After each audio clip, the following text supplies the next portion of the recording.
চাঁদপুরের মতলব উত্তর উপজেলার ঐতিহ্যবাহী সুজাতপুর নেসারিয়া উচ্চ বিদ্যালয়ে বার্ষিক ক্রীড়া ও সাংস্কৃতিক প্রতিযোগিতার পুরস্কার বিতরণী অনুষ্ঠান অনুষ্ঠিত হয়েছে।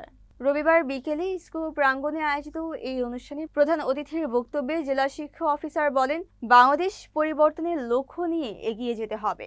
শিক্ষার্থীরা যে লক্ষ্য ও উদ্দেশ্য নিয়ে গণ অভ্যুত্থান করেছে সেই লক্ষ্য বাস্তবায়নের জন্য সকল শিক্ষার্থীদের কাজ করতে হবে।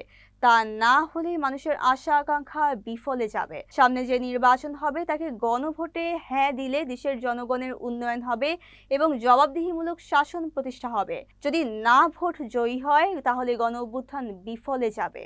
ভারপ্রাপ্ত প্রধান শিক্ষক বিবন চন্দ্র দের সভাপতিত্বে এবং সহকারী শিক্ষক মোহাম্মদ শাহ পরানের সঞ্চালনায় বিশেষ অতিথি হিসেবে বক্তব্য রাখেন জাহাঙ্গীরনগর বিশ্ববিদ্যালয়ের আইটি বিভাগের professor doctor Mohammad Mesbauddin, Australia প্রবাসী ওসমান গনি, সুজাতপুর ডিগ্রি কলেজের বিদ্যুৎসাহী সদস্য আফজাল সরকার, সমাজসেবক জসিমউদ্দিন প্রধান সহ আরও অনেকেই। আলোচনা সভা শেষে ক্রীড়া ও সাংস্কৃতিক প্রতিযোগিতার বিভিন্ন ইভেন্টে বিজয়ীদের মাঝে পুরস্কার বিতরণ করা হয়।